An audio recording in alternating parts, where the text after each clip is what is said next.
तो दोस्तों कैसे हो आप सब। एक बार फिर से स्वागत है कीप लर्निंग चैनल में। और आज का टॉपिक हमारा सेम रहेगा, एक्सरसाइज 2.2 के हम क्वेश्चन आगे बढ़ेंगे। ठीक है, अब देखो यहाँ पे हर एक क्वेश्चन अगर करवाने बैठा तो बहुत टाइम लगेगा, तो मैं इंपॉर्टेंट क्वेश्चन करवा रहा हूँ। मतलब जो लगता है कि ज्यादा इंपॉर्टेंट है उन क्वेश्चनों को अच्छे तरीके से कर लो। तो हमने पिछली वीडियो में आई थिंक क्वेश्चन नंबर 8 तक हमने कंप्लीट कर लिया था। क्वेश्चन नंबर 9 जो है वो सेम वैसे ही है। क्वेश्चन नंबर 10 और 9 दोनों एक ही तरीके का है। क्वेश्चन नंबर 11 आज करेंगे। ये क्वेश्चन थोड़ा सा इंपॉर्टेंट है, तो ध्यान से समझना। पहले मैं क्वेश्चन समझा रहा हूं कि क्वेश्चन क्या कह रहा है। यहां पे कह रहा है कि एक बंदा है जिसका नाम है बॉयचेंग। अब कुछ भी कह सकते हो इसे, ये कोई चाइनीज बंदा है। ठीक है, अब है क्या कि चलो ये जो है ये एक बॉय है, लड़का है। ठीक है, ये एक बॉय है। एक तरफ इसके ग्रैंडफादर है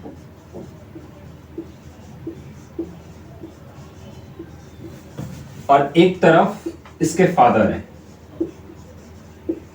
अब ध्यान से समझना है, बॉयचेंग एक बंदा है, एक तरफ इसके ग्रैंडफादर है और एक तरफ फादर है। इन्हीं तीनों से ये क्वेश्चन कंप्लीट होगा। अब देखो क्वेश्चन क्या है। Boychings father is 26 year younger than Boychings grandfather. मतलब कि बॉयचिंग्स के जो पिता हैं वो बॉयचिंग्स के दादा से कितने 26 साल यंगर यानी कि छोटे, यंगर यानी कि जवान। तो 26 साल जो है बॉयचिंग के जो पिता हैं वो बॉयचिंग के दादा से 26 साल छोटे हैं। ठीक है, इसके बाद क्या कह रहे हैं, एंड 29 ईयर्स ओल्डर देन बॉयचिंग। और बॉयचिंग के जो पिता हैं वो बॉयचिंग से 29 ईयर बड़े हैं। अब ध्यान से समझना है। देखो बॉयचिंग एक लड़का है, उसके एक पिता से कनेक्शन है और एक दादा से कनेक्शन है। क्वेश्चन ये था कि बात इनकी हो रही है, जो मतलब क्वेश्चन को जो कंपेयर किया जा रहा है वो फादर से कंपेयर किया जा रहा है इन दोनों को। ठीक है, कि बॉयचिंग के पिता बॉयचिंग के दादा से 26 साल छोटे हैं और बॉयचिंग से 29 साल बड़े हैं। मतलब कि बात जो हो रही है वो सिर्फ इनके पिता की हो रही है। इनके पिता की एज को बॉयचिंग और बॉयचिंग के दादा इन दोनों से कंपेयर किया जा रहा है। बॉयचिंग के पिता जो हैं वो बॉयचिंग के दादा से कितने 26 साल यंगर यानी कि छोटे हैं और ये बॉयचिंग के पिता बॉयचिंग से 29 साल बड़े हैं। ठीक है, अब हमें देखना यह है कि मैं स्टार्टिंग में लेट किसकी एज को करूं, इसके दादा की एज को करूं, बॉयचिंग की एज को करूं या फादर की एज को करूं। तो देखो अगर मैं बात करूं तो बिल्कुल बीचों बीच कौन आ रहा है, बॉयचिंग आ रहा है। चलो इसकी एज को हमने एक्स लेट कर लिया कि लेट, और जब भी एज बेस्ड के जो क्वेश्चन होंगे, आयु से संबंधित जो क्वेश्चन आते हैं, तो जब भी यहां पे तुम्हें मतलब एज लेट करना है तो प्रेजेंट एज लेट करोगे। हमने लिखा let present is equal to x. अच्छा, हमने किसका प्रेजेंट एज एक्स लेट किया है, तो बॉयचिंग का लेट किया है। ठीक है, अब आ जाओ इन दोनों पे, समझे, इन दोनों पे पहुंचो। नहीं, यहां से मामला गड़बड़ होगा। फिर हम बॉयचिंग के पिता की एज लेट करते हैं। हम इनकी एज को लेट कर लेते हैं कि let present age of Boychings father equal to x. ठीक है, अब देखो बॉयचिंग्स के जो पिता थे वो बॉयचिंग्स के दादा से ग्रैंडफादर से 26 ईयर यंगर थे, यंगर यानी कि छोटे थे। तो अगर मैं बॉयचिंग के पापा को एक्स माना तो बॉयचिंग के दादा कितना हो जाएगा, बॉयचिंग के दादा की एज क्या हो जाएगा। ध्यान से समझो, अगर बॉयचिंग के पिता बॉयचिंग के दादा से 26 साल छोटे हैं, 26 ईयर छोटे हैं, तो इसका मतलब यह हुआ कि बॉयचिंग के जो दादा हैं वो बॉयचिंग के पिता से 26 साल बड़े होंगे। समझ रहे हो बात को, ध्यान से समझना है कि बॉयचिंग्स के जो पिता की एज थी वो इसके दादा की एज से 26 साल ज्यादा थी, 26 साल कम थी। अगर ये इनसे 26 साल छोटे हैं तो जो फादर होंगे वो इनसे 26 साल बड़े होंगे। जब इनकी एज को मैंने एक्स लेट कर लिया तो इनकी प्रेजेंट एज क्या हो जाएगी x प्लस 26, ठीक है, x प्लस 26। अब आते हैं बॉयचिंग पे। फिर यहां पे कह रहा था कि एंड 29 ईयर्स ओल्डर देन बॉयचिंग, मतलब बॉयचिंग के जो पिता थे वो बॉयचिंग से 29 साल बड़े थे। जब ये इनसे 29 साल बड़े हैं तो इसका मतलब हुआ कि बॉयचिंग जो होगा वो अपने पिता से 29 साल छोटा होगा, ठीक है। तो जब इनकी एज को हमने एक्स लेट किया है तो इसकी प्रेजेंट एज क्या हो जाएगी, x माइनस 29। मैंने क्या कर दिया, बॉयचिंग को अपने पिता से 29 साल छोटा कर दिया। तो बॉयचिंग के पापा की एज x हो गई, इनके ग्रैंडफादर की एज x प्लस 26 हो गई, और बॉयचिंग की जो एज है वो x माइनस 29 हो गई, ठीक है। अब आगे कंडीशन क्या कह रहा था कि the sum of the ages of all the three is 135, यानी कि तीनों के एज का जो सम दे रखा है वो दे रखा है 135। तो what is the age of each of them, तो प्रत्येक की एज कितनी होगी, ठीक है। अब हम चलेंगे according to question. According to question में ये था कि इन तीनों की एज को मिला के मेरे पास जो टोटल नंबर आ रहा था वो आ रहा था कितना, 135, ठीक है। तो मतलब ये हुआ कि इन तीनों के एज को प्लस करके इक्वल में हम 135 रखेंगे, मतलब कि x प्लस 26 ये किसकी, ग्रैंडफादर की एज हो गई। फिर इन दोनों, अब जब मैं इसकी एज को रखूंगा बीच में तो इन दोनों के एज के बीच में मैं प्लस का साइन डालूंगा क्योंकि इन तीनों के एज का सम दे रखा है। तो यहां पे लिखूंगा x माइनस 29 और फिर प्लस बॉयचिंग के फादर की एज कितनी थी, x थी।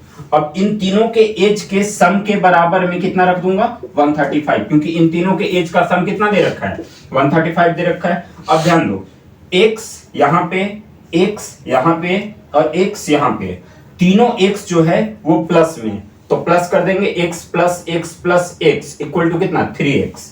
तो यहां पे हो जाएगा 3x, ठीक है। अब बात करते हैं नंबर की। तो 29 माइनस का है और 26 प्लस का है, प्लस माइनस माइनस होता है। 29 में से 26 को माइनस करेंगे तो माइनस का 3 आएगा। अच्छा, माइनस का 3 क्यों आया, क्योंकि बड़ी संख्या के पहले माइनस का साइन था, ठीक है। अब इसके इक्वल में रख दिया मैंने 135। अब इसको आगे सोल्व करते हैं। चलो मैं क्वेश्चन अब मिटा रहा हूं।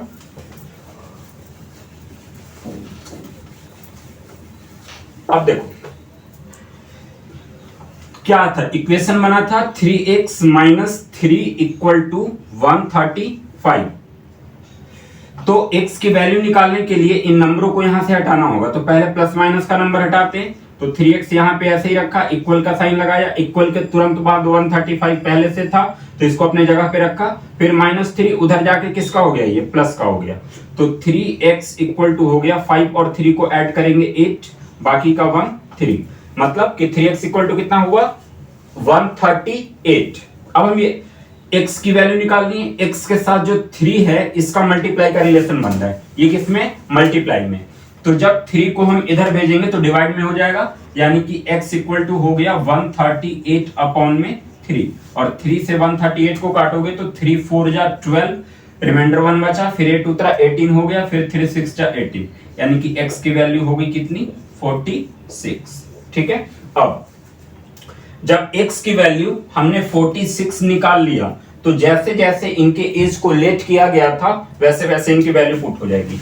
मतलब कि अगर x किसको लेट किया था, तो बॉयचिंग के पापा की एज जो है हमने x लेट किया था, तो इसके फादर की एज कितनी हो जाएगी, 46, यानी कि ये 46 इयर्स ओल्ड होंगे, यानी कि इनकी प्रेजेंट एज कितनी है, अभी की एज जो है वो 46 ईयर है। अब बात करते हैं बॉयचिंग के दादा की एज कितनी होगी। तो यहाँ पे x प्लस 26 था, x के जगह पे 46 रखेंगे, प्लस 26 कर देंगे तो 6 6 12 और 4 और 2 6 और 1 7, यानी कि बॉयचिंग के जो ग्रैंडफादर होंगे, जो दादा होंगे, उनकी एज हो जाएगी 72।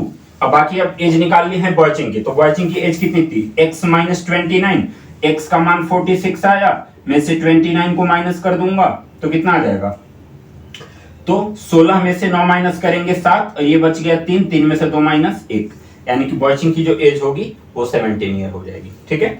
आई होप कि क्वेश्चन सब अच्छे से समझ में आ गया होगा। अगर कुछ डाउट हो तो कमेंट कर देना, मैं नेक्स्ट वीडियो में इस क्वेश्चन को फिर से एक बार रिपीट कर दूंगा। क्लियर है। तो चलो नेक्स्ट क्वेश्चन पे पहुंचते हैं, क्या है।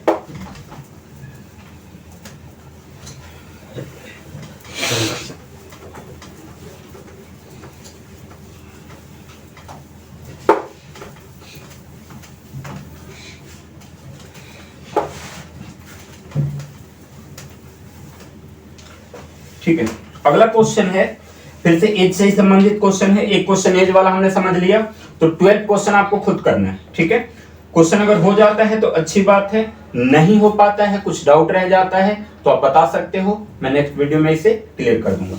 अब बाकी आते हैं क्वेश्चन नंबर 13। देखो क्वेश्चन नंबर फर्स्ट जैसे मैं समझाया था, फर्स्ट क्वेश्चन ध्यान देना, 2.2 का पहला क्वेश्चन जैसा था बिल्कुल सेम कंडीशन से क्वेश्चन नंबर 13 उसी के रिलेशन में आ रहा है। ठीक है, तो जैसे हमने पहला क्वेश्चन किया है वैसे ही क्वेश्चन नंबर 13 होगा, तो आपको खुद करना है। अब हम आज करेंगे 14, 15 और 16। ये तीनों क्वेश्चन काफी ज्यादा इंपॉर्टेंट क्वेश्चन है, तो इन्हें ध्यान से तुम्हें समझना है। ठीक है, अब चलो इनके क्वेश्चन तो वैसे बहुत बड़े बड़े हैं, तो मैं क्वेश्चन बोल के बताता हूं आपको, मतलब जो जरूरत की चीज होगी वो मैं लिख के समझा दूंगा। ठीक है, बाकी आप क्वेश्चन बुक से एक बार पढ़ के अच्छे से समझ के और फिर यहाँ वीडियो से समझ सकते हो। ठीक है, तो क्वेश्चन क्या कह रहा है, हम पहले 14 क्वेश्चन समझते हैं।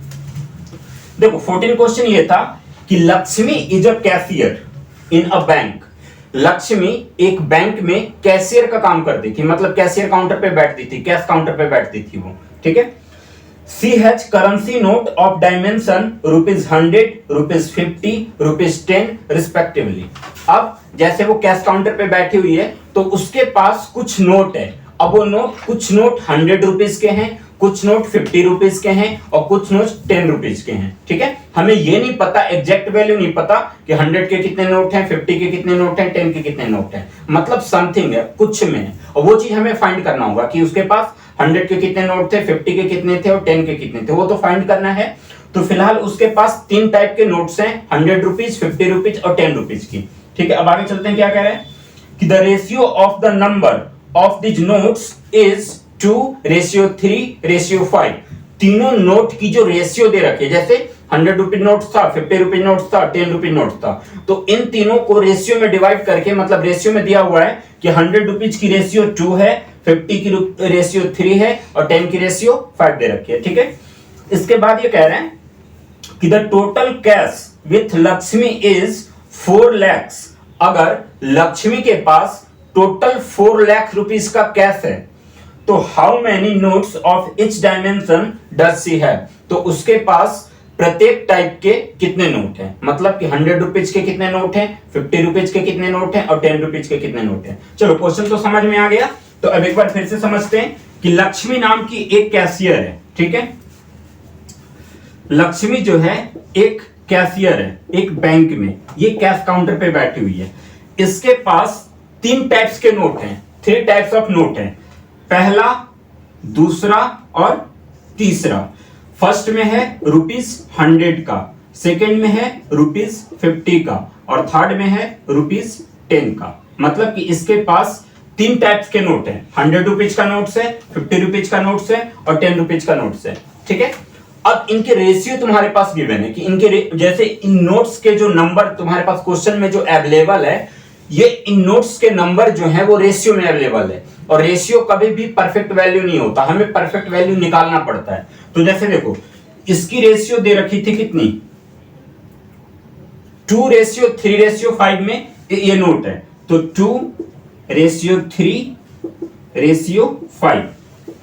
अब यहां से ध्यान से समझना कि लक्ष्मी एक कैशियर थी, इस लक्ष्मी के पास 3 टाइप्स के नोट थे, ₹100, ₹50 और ₹10। इन तीनों की रेशियो में नंबर गिवन है मेरे पास कि ₹100 का 2 रेशियो है, ₹5 का 3 रेशियो है, ₹10 का 5 रेशियो है। ठीक है, अब इसके बाद क्या क्वेश्चन में गिवन है, इसके बाद इसके पास टोटल कैश अवेलेबल है, टोटल जो कैश है इसके पास वो है 4 लाख। ये जो है ये इसके पास टोटल कैश है, मतलब कि लक्ष्मी के पास टोटल 4 लाख रुपीस कैश में रखा हुआ है। अब उस 4 लाख रुपए में कुछ नोट 100 के होंगे, कुछ नोट 50 के होंगे और कुछ नोट 10 के होंगे। अब मुझे यह बताना है कि इस 4 लाख में ₹100 के कितने नोट हैं, 50 रुपीज के कितने नोट हैं और 10 रुपीज के कितने नोट हैं। तो चलो अब क्वेश्चन को हम सोल्व करने की कोशिश करते हैं। काफी इजी तरीके से मैं समझाने वाला हूं। सबसे पहले ध्यान देना कि ये जो तुम्हारे पास गिवन है ये टोटल गिवन है, मतलब टोटल कैश गिवन है, और यहां पे जो गिवन है वो रेशियो में गिवन है। तो मैंने पहले वीडियो में भी, पहले क्वेश्चन में भी मैंने तुम्हें समझा रखा है कि रेशियो कभी भी परफेक्ट वैल्यू नहीं होता, तो उसको हम एक्स लेट कर लेते हैं। अब हम लेट करेंगे कि let number of notes of ₹100 equal to, let's number of notes of ₹100 का रेशियो क्या था, 2 था, तो चलो हमने इसको मान लिया 2x। क्या मान लिया, 2x। अब and number of notes of ₹50 rupees का उसके पास कितने नोट्स थे, 3 थे। ये 3 क्या है, रेशियो में गिवन है, तो इस 3 को चलो फिर से हमने x लेट कर लिया, 3x लेट कर लिया, ठीक है। इसके बाद उसके पास क्या बचा, and number of notes of ₹10 equal to 10 की रेशियो कितनी थी, 5 थी, तो चलो इसको हमने 5x लेट कर लिया। अब ध्यान से समझना, ये जो है ये 10, 50 और 10, वो 100, 50 और 10 रुपीज का रेशियो गिवन था। अब यहां से हमने नंबर निकाल लिया, हमने ये मान लिया कि 100 रुपीज का 2x नंबर है, मतलब कि उसके पास जो 100 रुपीज के नोट्स हैं वो 2x में, 50 रुपीज के नोट्स हैं वो 3x में, और 10 रुपीज के नोट्स जो हैं वो 5x में, ठीक है। ये तो एक मतलब नंबर माना हमने कि 10, 50 और वो 100, 50 और 10 के ऐसे ऐसे नोट अवेलेबल है, मतलब इतने इतने रेशियो में नोट अवेलेबल है, ठीक है। और यहां पे जो गिवन है ये टोटल कैश है। अब आपको एक स्टेटमेंट ध्यान से समझना है। देखो ये पहला स्टेटमेंट समझो कि ये जो मैंने माना है ये नंबर माना है कि 10 रुपीज के उसके पास टोटल नंबर, 100 रुपीज के उसके पास टोटल नंबर कितने, 2x है, ठीक है।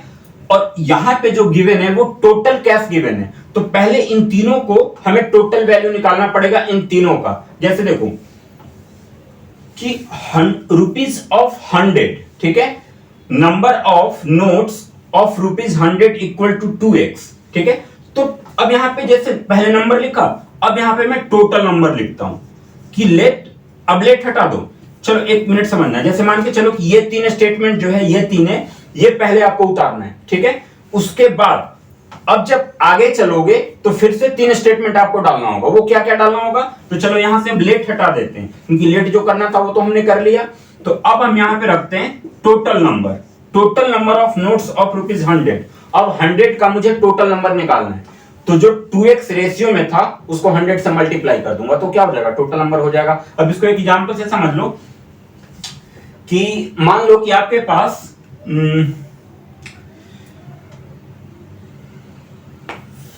कैसे समझाऊं, सपोज करो कि आपके पास एक पेन की कीमत ₹50 है, ठीक है, और इस तरीके का आपने इसी सेम पेन को आपने करीब 6 पेन खरीदा, 6 पेन को बाय किया। एक पेन की कीमत 50 रुपीज थी और आपने कितने पेन खरीदा, 6 पेन खरीदा। तो चलो वो जो 50 रुपीज थी वो एक पेन की कीमत थी, और अगर 6 पेन की कीमत निकालनी होगी तो मैं क्या करूंगा, 50 को 6 से मल्टीप्लाई कर दूंगा, ठीक है। तो 6 5 जा 30 और बाकी क्या 0, 300 टोटल रुपीज हो जाएगा। तो सेम कंडीशन यहां से समझना कि जो ₹100 है इसकी वैल्यू दे रखी है 2x। ये तो एक हमने लेट किया कि 100 रुपीज की जो वैल्यू थी वो 2x थी। अब यहाँ पे जो कैश है ये टोटल में, तो इन तीनों का मुझे पहले टोटल करना होगा, ठीक है। तो देखो total number of notes of ₹100 equal to 2x था, तो अब इसको क्या करेंगे, 2x को 100 से मल्टीप्लाई कर देंगे, तो ये कितना हो जाएगा, 200x, ठीक है। ये टोटल नंबर निकल गया, यानी कि 100 रुपीज के नोट्स की टोटल नंबर कितनी है, 200x है, ठीक है। अब आते हैं एंड फिर से यहाँ पे अब टोटल नंबर ऐड हो रहा है, ध्यान रखना। अब ये टोटल नंबर ऐड कर रहे हैं, तो 50 रुपीज का टोटल नंबर कितना हो जाएगा, इसकी रेशियो क्या दे रखी थी, 3x दे रखी थी, तो 3x को 50 से मल्टीप्लाई कर दूंगा, तो 3x इंटू 50 इक्वल टू कितना हो जाएगा, 150x, यानी कि 150x, ठीक है। अब आते हैं टोटल नंबर ऑफ ₹10। 10 रुपीज के नोट्स की टोटल नंबर कितनी थी?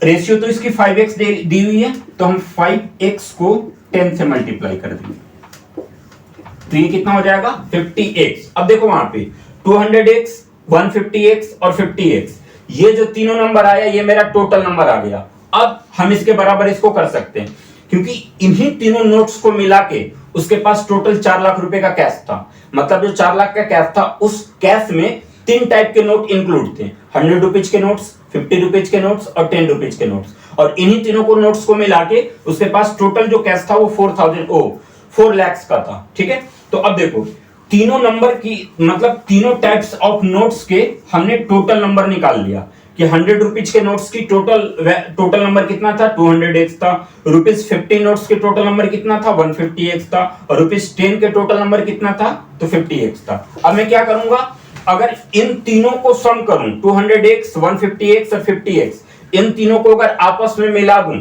तो मुझे टोटल कैश दे देगा, यानी कि 4 लाख का टोटल कैश दे देगा। तो अब हम इसको x की वैल्यू निकालते हैं।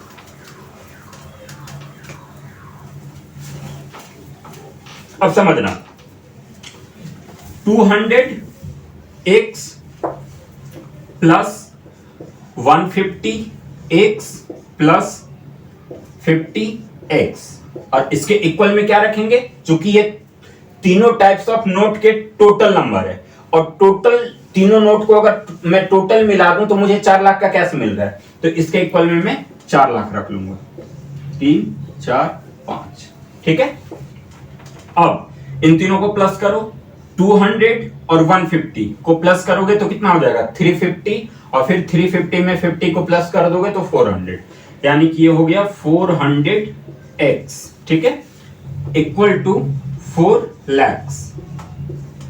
तो x के साथ 400 मल्टीप्लाई में है, इधर जाकर डिवाइड में हो जाएगा, यानी कि x इक्वल टू हो जाएगा 4 लाख अपॉन में 400।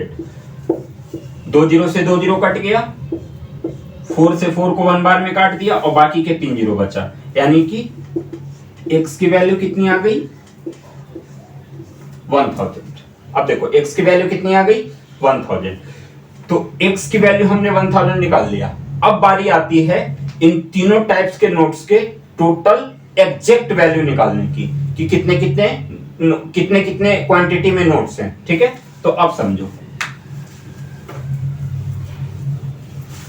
अब यहां से ध्यान देना, जैसे 100 रुपीज के नोट्स को मैंने क्या माना था? 2x माना था, तो 2 into x की वैल्यू कितनी आ गई? 1000 रुपीज आ गई, तो 1000 को मल्टीप्लाई कर देंगे तो ये कितना हो जाएगा? 2000, यानी कि उसके पास 100 रुपीज के टोटल नोट्स कितने थे?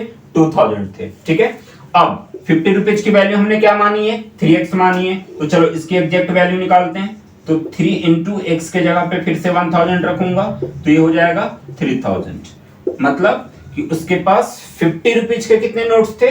3000 थे। ठीक है, अब बात आती है 10 रुपीज के नोट्स की। तो 10 रुपीज का नोट्स कैसे निकालूंगा? वो कितना दे रखा था? 5x। तो 5 into x के जगह पे 1000 रखेंगे, तो 1000 को 5 से मल्टीप्लाई कर देंगे, 5000 हो जाएगा। तो 10 रुपीज के टोटल नोट्स कितने थे उसके? 5000। ये हो गया क्वेश्चन कंप्लीट। ठीक है, चलो बाकी अगर कुछ डाउट वाउट हो तो बता देना, समझा देंगे। चलो फिलहाल अब नेक्स्ट क्वेश्चन देखते हैं। नेक्स्ट क्वेश्चन भी कुछ इसी तरीके का है, बस इसमें हम नोट्स से संबंधित बात कर रहे थे, उसमें कॉइन्स से संबंधित बात है कि जैसे इसके पास कुछ कॉइन मतलब कुछ टाइप्स के नोट थे, और वो टोटल नोट मिला के इसके पास टोटल कैश जो बन रहा था वो 4 लाख का बन रहा था। नेक्स्ट क्वेश्चन में कॉइन्स की बात आ गई कि उसके पास 3 टाइप्स के कॉइन्स हैं, और इन तीनों टाइप्स के कॉइन्स मिला के उसके पास टोटल कुछ कैश होगा। तो मुझे उन तीनों टाइप्स के कॉइन्स की एग्जैक्ट वैल्यू निकालनी है कि कितने कितने क्वांटिटी में कॉइन्स थे। ठीक है, तो चलो अब क्वेश्चन नंबर 15, पहले क्वेश्चन समझ लेते हैं क्या है। चलो, ये मैं हूं आई, ठीक है, ये मैं हूं I. I have a total of ₹300 in, चलो पहले ऐसे समझो, ये मैं हूं और मेरे पास टोटल 300 रुपीज था, मेरे पास टोटल 300 रुपीज था, ठीक है। अब इस 300 रुपीज में, ठीक, चलो अब बात करता हूं मैं की मेरे पास टोटल 300 रुपीज था, 300 रुपए थे। अब ये 300 रुपए में 3 टाइप का कॉइन्स था मेरे पास, ठीक है। एक था ₹1 रुपए का कॉइन्स, एक था ₹2 रुपए का कॉइन्स और एक था ₹3 रुपए का कॉइन्स। ये 3 वैल्यू है मेरे पास, 1 to 5 यहां पे दे रखा है 5 रुपीज का, क्योंकि 3 रुपए का कोई कॉइन ही नहीं होता। तो 1 रुपए का कॉइन है, 2 रुपए का कॉइन है और 5 रुपए का कॉइन्स है। मतलब कि मेरे पास 3 टाइप्स के कॉइन्स हैं। और जब सारे कॉइन्स को मैं कलेक्ट करके काउंट करता हूं तो मुझे पता चला कि मेरे पास जो टोटल कैश पड़ा हुआ है वो 300 रुपीज का कैश पड़ा हुआ है। मुझे बताना यह है कि 1 रुपए के कितने सिक्के हैं, 2 रुपए के कितने सिक्के हैं और 5 रुपए के कितने सिक्के हैं, ठीक है। चलो अब जैसे पिछले क्वेश्चन में 100 रुपीज, 50 रुपीज और 10 रुपीज का नंबर में रेशियो में गिवन था, तो क्या इस क्वेश्चन में भी कुछ गिवन है? आगे देखते हैं। I have a total of 300 rupees in coins of dimension ₹1, ₹2 and ₹5। अब देखो यहाँ पे क्या कर रहे हैं, the number of ₹2 coins is 3 times the number of ₹5 coins। मतलब कि 2 रुपए का जो मेरे पास नंबर है वो 5 रुपए से 3 गुना है। फिर से समझना कि the number of ₹2 coins is 3 times the number of ₹5 coins। मतलब कि 2 की जो वैल्यू है वो 5 से 3 गुना है। मतलब कि अगर 5 की वैल्यू हम 3 रखें तो 2 की वैल्यू 9 हो जाएगी। 3 गुना मतलब कि 3 को 3 बार मल्टीप्लाई, 3 को 3 टाइम्स मल्टीप्लाई करो, ठीक है। तो ठीक है, यहां पे था कि 2 रुपए की कॉइन्स का जो नंबर था वो 5 रुपए के कॉइन से 3 गुना था, यानी कि 3 टाइम्स था। हाँ, 3 टाइम्स था। तो अब बात ये आ रही है कि इन दोनों में से मैं किसको लेट करूंगा, एक्स किसको लेट करूंगा, 2 रुपीज कॉइन्स की या 5 रुपीज कॉइन्स की। अब ध्यान से समझना कि 2 की जो वैल्यू थी वो 5 की 3 गुनी थी। मतलब कि 2 की वैल्यू ज्यादा है, 5 की वैल्यू अगर 3 रुपए है तो 3 रुपए का 3 गुना क्या हो जाएगा, 9 रुपए, 3 3 जा 9, ठीक है। तो मतलब कि 2 रुपए की वैल्यू मेरी कितनी होगी, 9 रुपए। नो, 2 रुपए की वैल्यू कितनी हो जाएगी, 9 हो जाएगी। तो हम सपोज कर लेते हैं, लेट कर लेते हैं कि let number of ₹5 coins equal to x. अब मैंने ₹5 को एक्स मान लिया कि मतलब कि मेरे पास 5 रुपए के जितने सिक्के थे वो एक्स क्वांटिटी में, ठीक है। तो अब आते हैं सेकंड पे, 2 पे। 2 रुपए की जो कॉइन्स की वैल्यू थी वो 5 रुपए के कॉइन्स की 3 गुनी थी। अब 5 रुपए कॉइन्स की वैल्यू हमने क्या निकाला, एक्स। तो एक्स को 3 गुना कर दो, तो x इंटू 3 इक्वल टू क्या हो जाएगा, 3x हो जाएगा। तो ₹2 की वैल्यू मेरे पास कितनी हो जाएगी, 3x हो जाएगी, ठीक है। ये दोनों की वैल्यू निकल गई। अब बात आती है 1 की, कि 1 की क्वांटिटी क्या रही होगी। इसके बाद हमसे ये कह रहा है कि the total number of coins is 160। अब ध्यान देना कि यहां पे टोटल कॉइन्स की वैल्यू दे रखी है 160। अब इसको समझना है ध्यान से, ये टोटल कैश है और ये टोटल कॉइन्स है। मतलब इन्हीं कॉइन्स को मिला के 160 कॉइन्स है मेरे पास। अब 160 में कुछ कॉइन्स 1 रुपए का होगा, कुछ कॉइन्स 2 रुपए का होगा और कुछ कॉइन्स 5 रुपए का होगा। और इन तीनों कॉइन्स को मिला देते हैं तो मेरे पास टोटल कैश 300 रुपए का हो जाता है, ठीक है। तो मुझे नंबर ऑफ कॉइन्स निकालना है कि मेरे पास 1 रुपए के कितने कॉइन्स थे, 2 रुपए के कितने कॉइन्स थे और 5 रुपए के कितने कॉइन्स थे।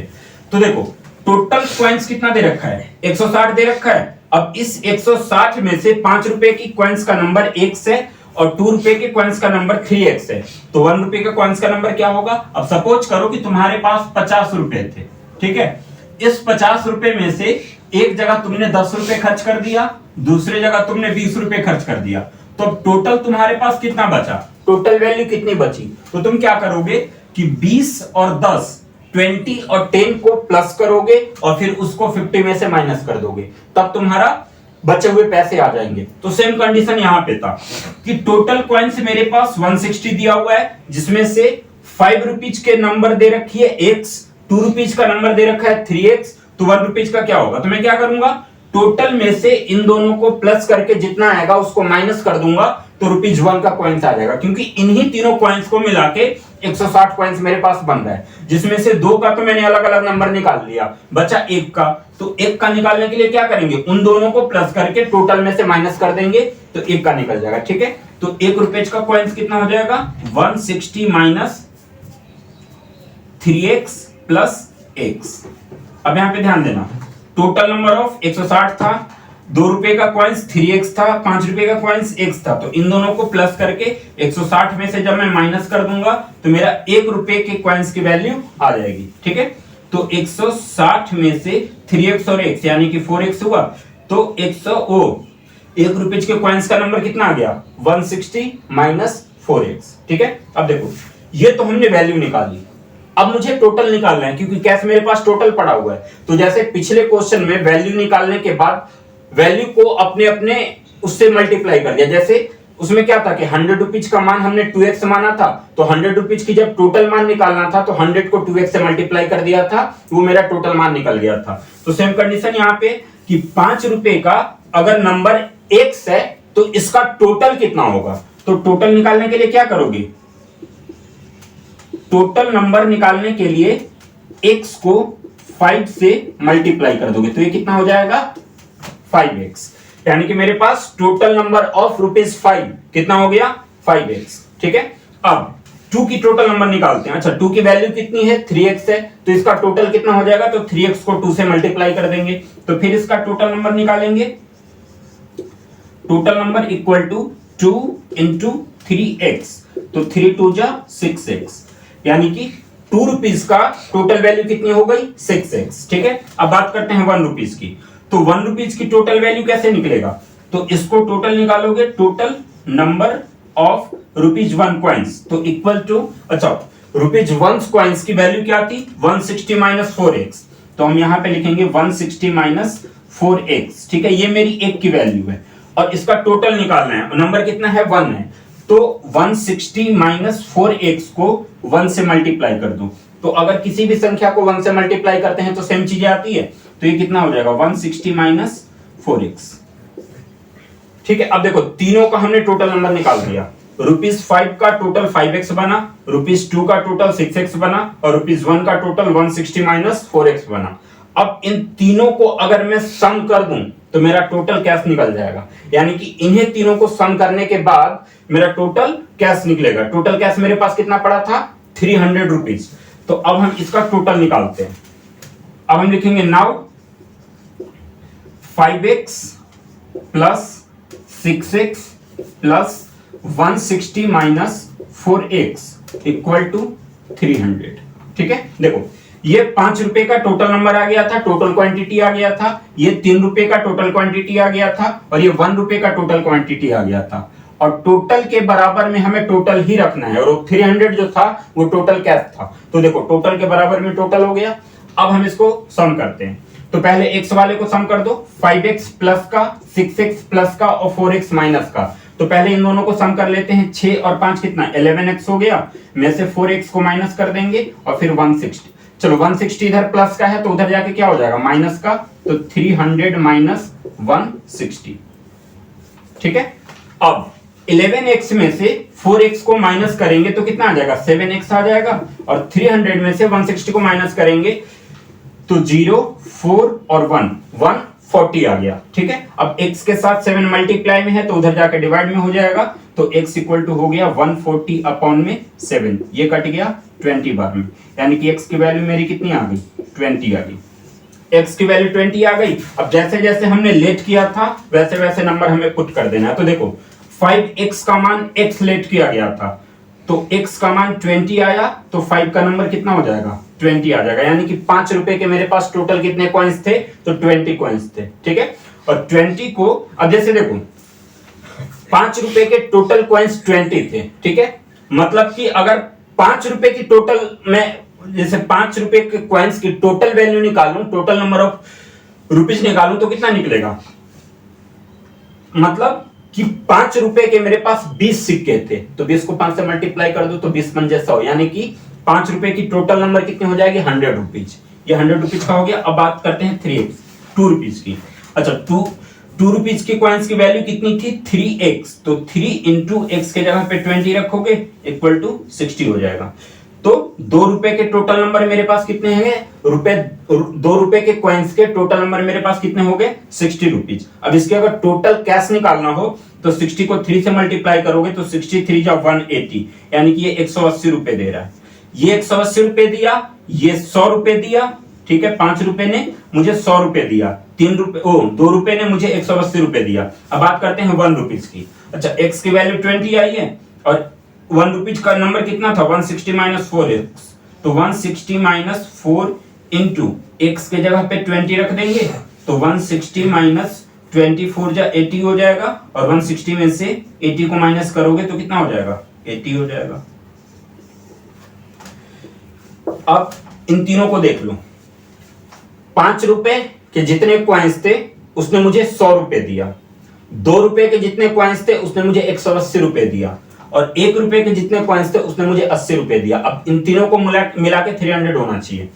तो 180 और 100 को प्लस करोगे तो कितना, 280 हो जाएगा, और 280 में 80 प्लस करो, ज्यादा हो रहा है क्या, अरे नहीं, एक मिनट, यहां पे 160 होगा। 3x की बात करें तो 3 into x, 3 into 20 equal to कितना हो जाएगा, 160, ये, और 1 रुपए के 80। तो देखो 100 और 160 को प्लस करोगे 260 आएगा, क्या हो रहा है,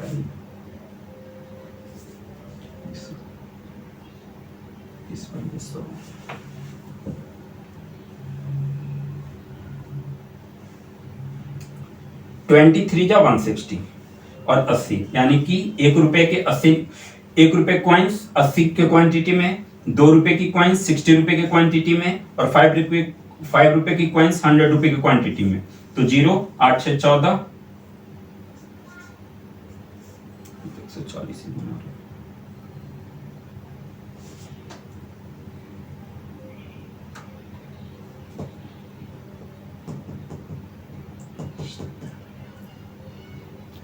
चलो, वैल्यू तुम्हारा ये सही आया है, कहीं पे बीच में डाउट हो रहा होगा तो एक बार आप जब क्वेश्चन स्टार्टिंग से करोगे ना तो सारा कुछ समझ में आए। एक बार फिर से रिपीट कर दे रहा हूं क्वेश्चन करना कैसे है। सबसे पहले कि मेरे पास 3 टाइप्स के कॉइन्स थे, 1 रुपीज का, 2 रुपीज का, 5 रुपीज का, ठीक है। 1 रुपीज, 2 रुपीज, 5 रुपीज, और इन तीनों के कुछ वैल्यू दिए हुए थे कि 2 रुपए की जो कॉइन्स है वो 5 रुपए की कॉइन्स की 3 गुनी थी। तो 5 रुपीज के कॉइन्स को x मान लिया तो 2 रुपीज का कॉइन्स कितना हो गया, 3x हो गया, ठीक है। और जब इन दोनों को प्लस करके टोटल में से माइनस करोगे तो 1 रुपीज की वैल्यू आ जाएगी।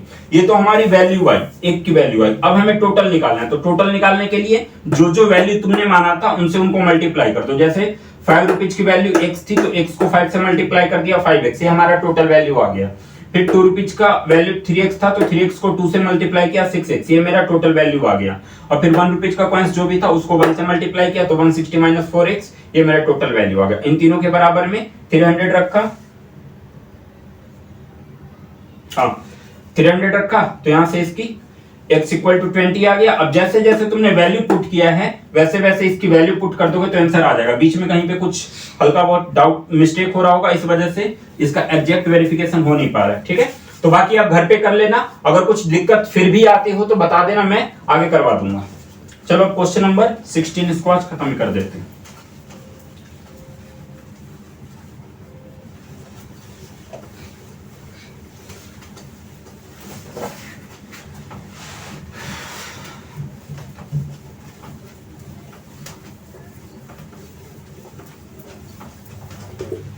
अब एक क्वेश्चन नंबर 16 रह गया कि the organisers of an essay competition. चलो पहले क्वेश्चन समझा दे रहा हूं कि the organisers of an essay competition decide that a winner in the competition get a prize of ₹100 and the participant who does not win gets a prize of 25. The total prize money distribute is rupees 3000. To find the number of winners if the total number of participant is 63. अब यहां से समझो, कोई एक organiser है, organiser समझते हो ना, कोई एक संगठन है, मतलब एक तरीके से कह सकते हो कि कुछ लोगों का एक ग्रुप, उसको ऑर्गेनाइजर कहते हैं, संगठन कहते हैं। कि कोई एक संगठन है, उसने एक ऐसे कंपटीशन करवाने के लिए डिसाइड किया। उसने बोला कि मैं एक ऐसे कंपटीशन करवाऊंगा, ठीक है, ऐसे कंपटीशन। तो ऐसे कंपटीशन में उसने क्या किया कि उसमें जो टोटल नंबर ऑफ पार्टिसिपेंट थे वो 63 लोगों ने पार्टिसिपेट किया।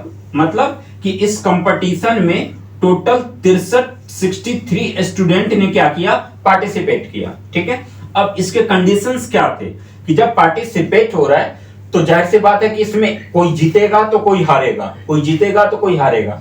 तो जीतने वाले को 100 रुपए इनाम के तौर पे दिया जा रहा था और हारने वाले को 25 रुपए इनाम के तौर पे दिया जा रहा था, ठीक है।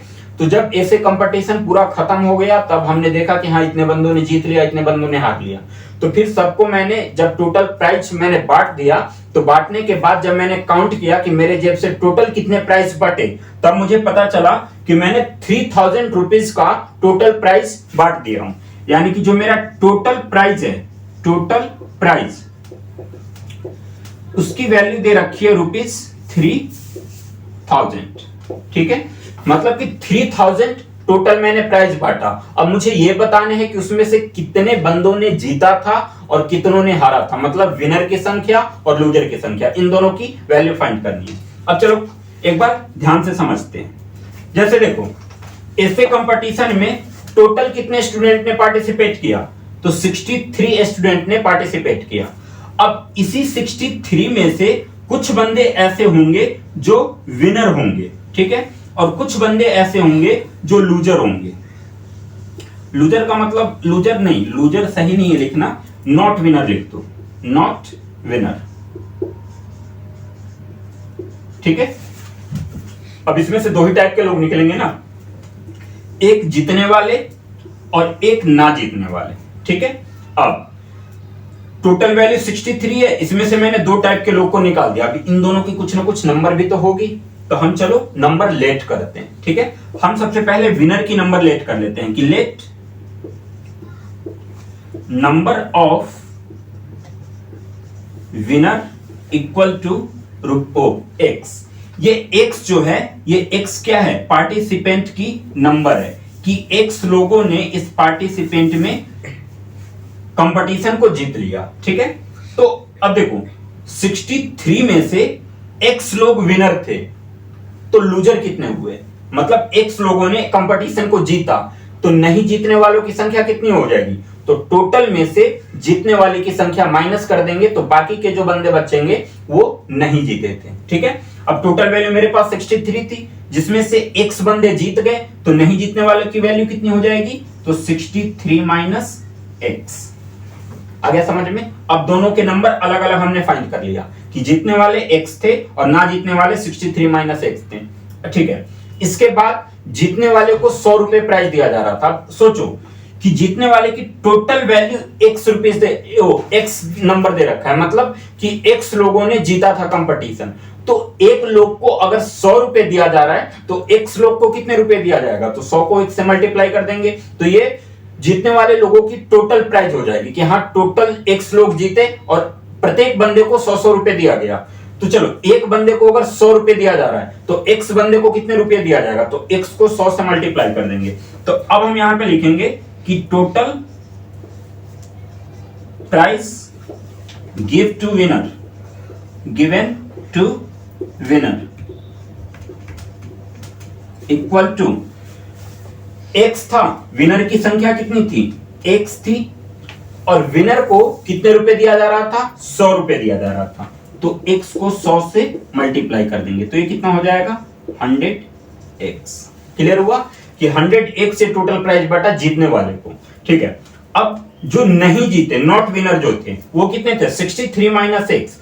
ये तो मतलब नंबर था कि इतने बंदों ने ऐसे कंपटीशन नहीं जीता, ठीक है, और नहीं जीतने वाले पे एक बंदे को 25 रुपए इनाम के तौर पे दिया जा रहा था।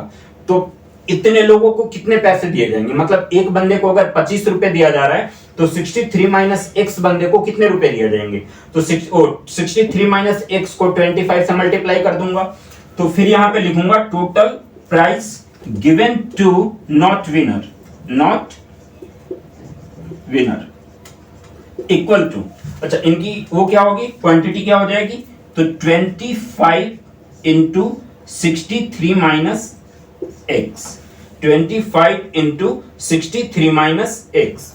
तो जैसे देखो इसका x को 100 से मल्टीप्लाई किया तो 100x आ गया, उसी तरीके से 25 को 63 माइनस x से मल्टीप्लाई करेंगे तो 25 को सबसे पहले 63 से करेंगे, तो 63 को अगर हम 25 से करते हैं तो 5 3 जा 15, कैरी बचा 1, 31 हो गया, ये 3 2 जा 6, 6 2 जा 12, यानी कि 5 7 5 1 1575, तो इक्वल टू 1575, और फिर 25 को माइनस एक्स से मल्टीप्लाई करेंगे तो माइनस का 25x हो जाएगा। ठीक है, अब ध्यान से समझो, ऐसे कंपटीशन था, इसमें टोटल 63 लोगों ने पार्टिसिपेट किया, 63 में से x लोग ऐसे थे जो विनर थे और बाकी के लोग जो बचे वो विनर नहीं थे। तो जब विनर की संख्या हमने x मान लिया तो जो जिन्होंने नहीं जीता उनकी संख्या कितनी हो जाएगी, तो टोटल में से विनर की संख्या माइनस कर दोगे, टोटल नंबर ऑफ पार्टिसिपेट 63 था और 63 में से विनर को माइनस किया तो 63 माइनस 6, यानी कि जो ये बचा वो ऐसे लोग थे जिन्होंने ऐसे कंपटीशन नहीं जीता था। ठीक है, अब पहले हम जैसे ये तो इनकी नंबर निकाल गई कि total number of winner x थे और total number of loser 63 minus x थे।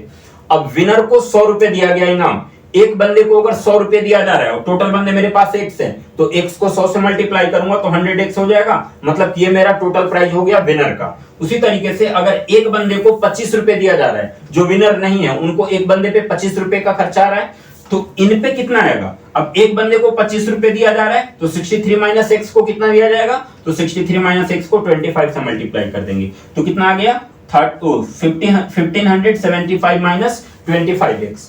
अब दोनों की ये टोटल प्राइस निकल गई, टोटल प्राइस मेरे पास गिवन कितना था 3000, तो अब इन दोनों का जो सम होगा उसके बराबर में 3000 रख देंगे। अब देखो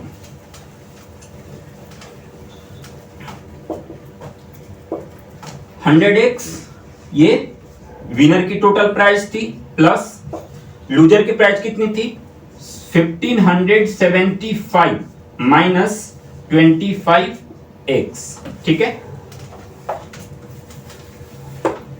अब ये दोनों है क्या, तो ये जीतने वालों की टोटल प्राइस है, ये हारने वालों की टोटल प्राइस है, और इन दोनों को मिला के मेरा जो टोटल प्राइस डिस्ट्रीब्यूट हुआ था वो कितने का हुआ था 3000 रुपीज का हुआ था, मतलब 3000 रुपए मैंने प्राइस के तौर पे बांट दिया था। ठीक है, तो अब 100x किसका है प्लस का और 25x किसका है माइनस का, प्लस माइनस माइनस होता है, 100 में से 25 को माइनस करोगे तो कितना आ जाएगा 75x। ठीक है, इक्वल टू 1575 इधर प्लस का है उधर जाके माइनस का हो जाएगा, तो 3000 में से हम 1575 को माइनस कर देंगे। ठीक है, तो 75x इक्वल टू हो जाएगा 0 में से 5 माइनस 5 बचा 9, 9 में से 7 माइनस 2, 9 में से 5 माइनस 4 और ये बचा 2, 2 में से 1 माइनस 1, यानी कि आ गया 1425 1425। तो x की वैल्यू निकालने के लिए 75 को इधर जाके डिवाइड कर दोगे, यानी कि 1425 अपॉन में 75। ठीक है, अब देखते हैं इससे कटेगा कि नहीं। चलो 5 के टेबल से पहले दोनों को काट के देख लो। तो अगर मैं इसको 5 से काटूं तो 15 5 जा 75 होता है, और अगर इसे मैं 5 से काटूं तो 5 2 जा 10, 5 8 जा 40 और 5 5 जा 25, 285 आ गया। ठीक है, फिर से दोनों के लास्ट में 5 आ रहा है, एक बार और काट के देखते हैं। ये 5 से अगर काटेंगे तो 3 बार में कैंसिल होगा, ये 5 से काटेंगे तो 5 5 जा 25 बचा 3 7 और ये बच गया 57 बार में पूरा पूरा कट गया, और ये 3 से 57 19 बार में पूरे पूरा कैंसिल हो जाएगा, यानी कि मेरे पास x की जो वैल्यू आई वो कितनी आ गई 19, x की वैल्यू 19 आ गई। क्वेश्चन में क्या कह रहा था कि find the number of winner. अच्छा, विनर की संख्या, विनर को हमने क्या लेट किया था x लेट किया था, और x की वैल्यू कितनी आ गई 19 आ गई। तो हम लिखेंगे number of winner equal to 90। ये हमारा हो गया फाइनल। ठीक है, तो देखो 2.2 पूरा कंप्लीट।